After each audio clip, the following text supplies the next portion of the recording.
Wisdom and Wellness. Welcome to another episode. I am very excited. Today we're talking about my favorite topic. Okay. Okay, not my favorite topic, but a conversation I have been meaning to have. We have Dr. Mpoume Zenda, better known as Dr. Gynae. She's a leading gynecologist, a sexologist based in Johannesburg. She specializes in women's sexual and reproductive health. She's passionate about integrating media and medicine to enhance women's health.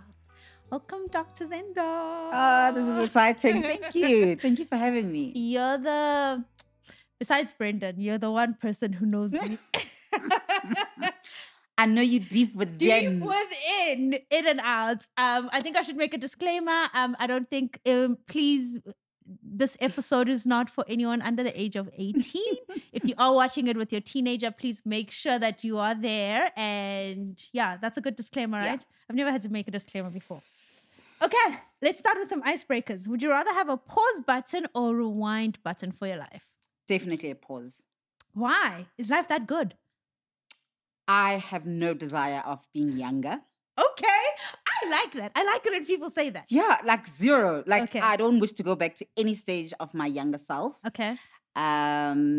Pause because sometimes we struggle to just sit ourselves down and rest. Yeah. And we often think, oh my gosh, the world is going on without me. Yeah. Yeah. I'm so glad you said that. And this is supposed to be quick icebreaker, but I'm so glad you said that because last night I was having this thought. Like I go into these things where I'm thinking, is the world moving on without me? Do I have anything to contribute? Like, is this the end for me? Yeah. So I'm glad you mentioned that we should pause. So pause would be nice. Yeah. And pause, it's not just pause me. Yeah. It's like freeze everything. Yeah. Let's be here. Let's all be on pause. Yeah. And then it kind of goes on again. Okay. Midnight call to deliver a baby. What do you pack in your bag? If I'm already wearing scrubs, then I don't pack them. If I'm wearing something else, generally you want to wear like something else and then you pack your scrubs. So it's scrubs. It is this my your phone. Handbag? Hey? Is this your handbag or like? Well, you need kind of like a biggish bag. Okay. Yeah. And definitely my phone and earphones. Earphones? Why do you need earphones? You're going to deliver a baby. Because as I'm walking around the corridors, I'm listening to music and... It's not a big deal. love It's just it. another baby. Oh. You're not shaking, shivering. No. Okay. I love it, man. I love that work. It's... yes, it can be a bit frustrating if it's at 3 a.m. Yeah. You know, that moment when you're waking up. Yeah. But literally, as soon as I'm up, I'm like, I couldn't have done any other work but deliver a baby. But deliver a baby. Have you ever missed a call because you were sleeping? I've missed a call. Yeah. But I don't recall missing like the whole thing. Okay, wait. What happened when you missed the call? You were sleeping. Yes. And the baby was not supposed to arrive then? So not every call is a baby call. Okay. Sometimes you get called because maybe somebody who's already in the ward needs medication. Okay. Or, you know, just random things. Yeah, okay. So it's not always a baby. A baby. Well, that's the only thing I'd wake up for at 3 a.m. A baby.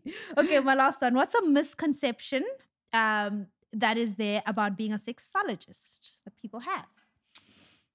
That I possibly do practical work that demonstrates about sex or sexual activity. What do you mean practical work? Like people will ask me, and almost like there's always this thing of putting me, the person, my personal self, behind the sexologist. Like, okay, so is your sex life as great as the stuff that you know and have learned? Yeah. Is it? I'm like, my personal life, what has it got to do with?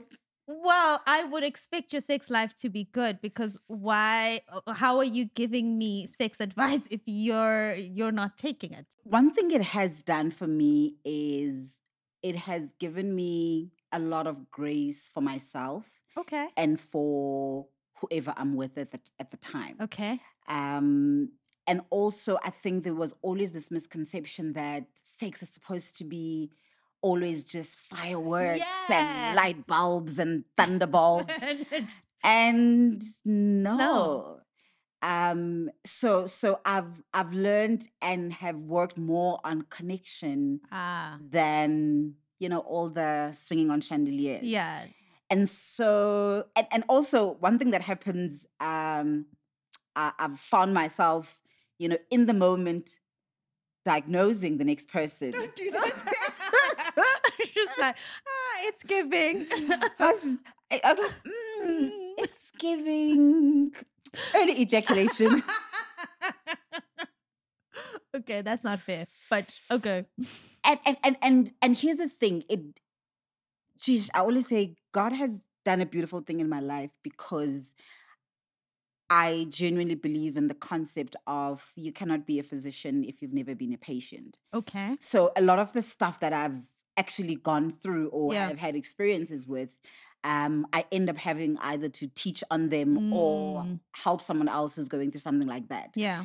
And so to your point, the whole diagnosis thing, you then hear in conversations, whether we're doing interviews, how guys complain about, for example, women are not very kind in bed.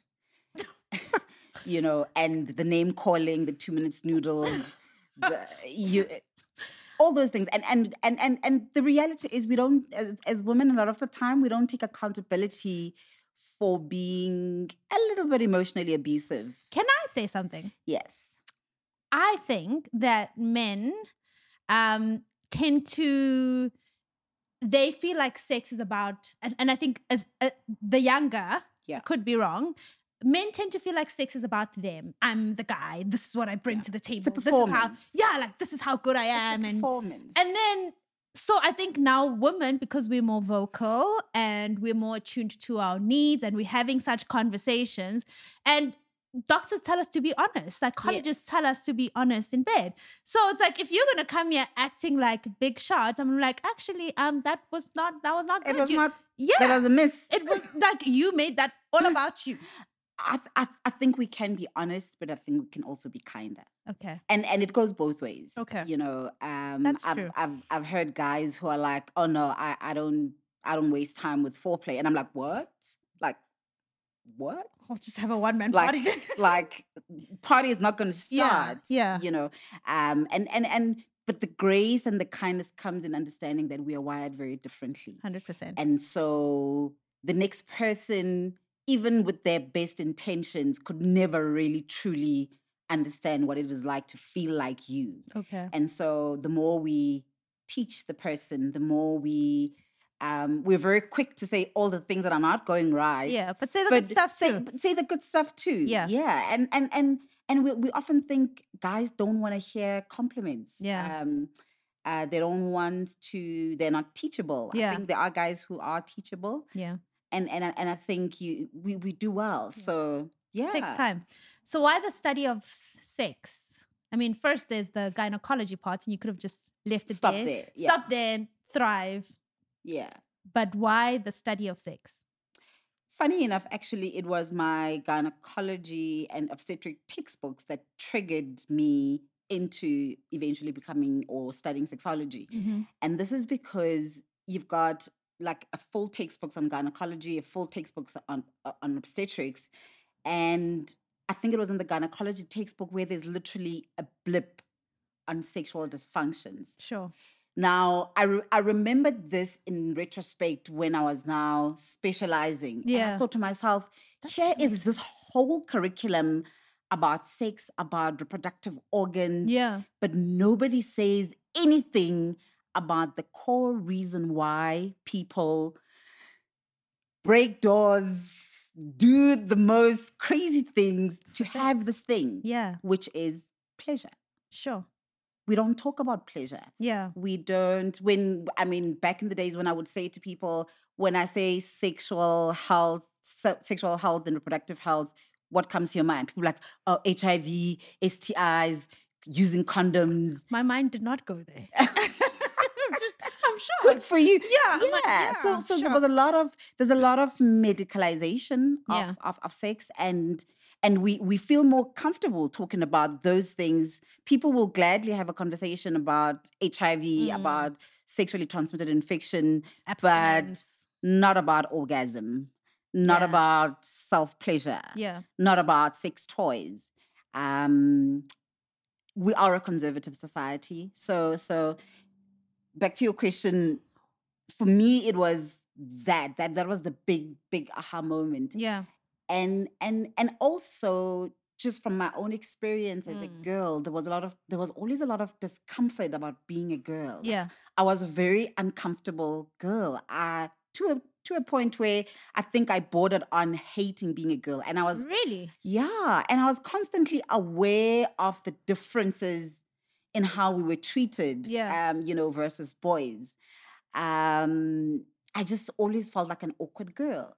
Why did you feel like an awkward girl? I know you grew, you grew up pretty curvy, and you mentioned that at your book launch that you grew up curvy and with a nice bosom, which is great now. But then you felt like you kind of wanted to change that. And I think you grew up in a conservative family, right? Very, very conservative in the sense of Christian values, Zulu traditional. Yes. But my dad is definitely way ahead of his time. I mean, my first bikini, he bought me my first bikini when I probably was like a teenager. Yeah.